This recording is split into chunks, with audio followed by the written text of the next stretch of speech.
Halo sobat, assalamualaikum warahmatullahi wabarakatuh. Ini sambungan dari Visa E7 yang sudah saya beritahu dari pembayaran dan juga kuotanya dan juga fasilitasnya yang cukup lumayan bagus.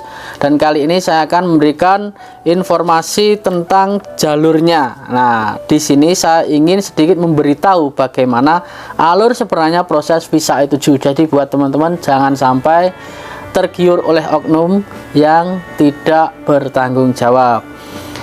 Yang pertama, saat teman-teman direkrut oleh PT ataupun diambil oleh LPL, biasanya orang lapangan ya yang mengambil yang pertama itu, ternyata alur yang pertama teman-teman mempunyai ide siap kerja. Nah, ini dicari di Kemnaker, itu ada, teman-teman bisa browsing ide bekerja itu apa, bisa langsung dicek di website. Nah, jadi untuk siap kerja, teman-teman harus siap kerja, mempunyai surat siap kerja ini ya. Yang kedua, wawancara oleh pihak PT. Dan yang kedua ini setelah teman-teman mempunyai ID kerja, siap kerja, teman-teman diwawancara oleh PT. Setelah diwawancara, selanjutnya memastikan dokumen dan persyaratan dokumen Anda itu lengkap. Jika tidak lengkap, maka PT akan memberikan solusi untuk melengkapi dokumen-dokumen Anda dan persyaratan yang harus dilengkapi dan wajib teman-teman penuhi untuk syaratnya. Setelah itu medical check up, memastikan teman-teman benar-benar sehat atau enggak. Nah, ini medical check up ini penting ya.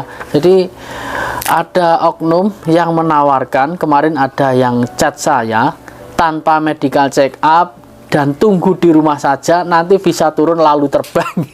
Konyol. Nah, inilah yang konyol. Yang buat teman-teman yang belum tahu, yang masih awam, jangan sampai seperti ini. Mentransfer lebih dulu, nanti prosesnya belakangan. Hati-hati ya, ini perlu dihati-hati lagi. Apalagi visa D3. Visa D3 ini sangat misterius, jadi teman-teman jangan sampai mengikuti visa D3 ini terlebih dahulu. Lebih baik jika teman-teman mempunyai skill, ikut visa E7. Skillnya mengelas ya, jadi non skill tidak bisa ini untuk visa E7. Maksimal usianya 45 tahun yang saya tahu ya, yang itu efektif, usia efektif 45 tahun. Selanjutnya mengikuti tes dan harus diwajibkan lulus tes. Kalau visa E7 tesnya di Kosipa ya, ini bisa dilihat di website Kosipa, bisa dicek, teman-teman harus lulus itu.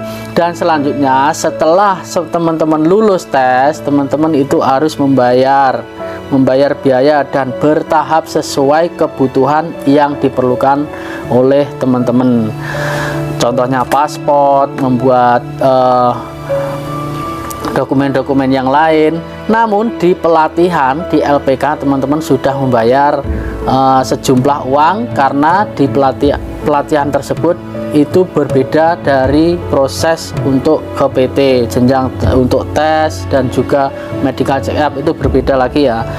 Dan ini masih ada alur yang perlu dilalui teman-teman. Jadi ada CCV yang diterbitkan, visanya turun ataupun sending data ke Korea seperti itu masih ada lagi. Bisa lolos tes, kemudian teman-teman harus lolos tes Kosipa dan terbang ke Korea. Dan harus bisa memastikan bahwa yang merekrut mempunyai kerjasama dengan P3MI. Nah, yang membawa teman-teman itu harus bekerja sama dengan P3MI. Jika hanya konyol PT abal-abal dan lalu kabur, itu hati-hati ya teman-teman. Saya tidak ingin teman-teman itu terjerumus oleh oknum-oknum yang tidak bertanggung jawab. Jadi saya sedikit mencarikan informasi buat teman-teman supaya teman-teman itu lancar bekerja di Korea menggunakan visa E7 galangan kapal ini. Selanjutnya di Korea dan PT yang punya SIP ataupun surat izin penempatan kerja. Nah, ini jadi teman-teman alurnya seperti itu. Jadi bukan hanya teman-teman tunggu di rumah, serahkan uang sekian juta lalu besok terbang. Nah, itu tunggu di rumah berapa bulan lalu terbang, enggak seperti itu ya, bukan seperti itu alurnya ya. Ini sudah saya berikan. Yang pertama itu adalah teman-teman harus mempunyai ide siap kerja. Nah, dan yang paling penting teman-teman harus mempunyai skill welder. Jadi buat teman-teman yang non skill itu tidak bisa mengikuti visa E7 kecuali teman-teman mengikuti pelatihan di Kampuh Cikarang. Nah, di Kato itu pelatihan welder Kampuh di Cikarang ya. Mungkin itu saja yang saya sampaikan untuk visa E7 ini. Mudah-mudahan teman-teman yang belum berangkat visa E7 segera berangkat di tahun ini, dan ada banyak lagi yang sudah mengikutinya. Mudah-mudahan kuotanya ditambah sehingga teman-teman yang mempunyai keahlian welder bisa terbang ke Korea secara sempurna, ya, sempurna. Jadi tidak melewati orang ini dan tertipu dahulu baru bisa terbang. Jangan sampai seperti itu ya. Mudah-mudahan bisa terbang seperti teman-teman yang sudah ada di Korea.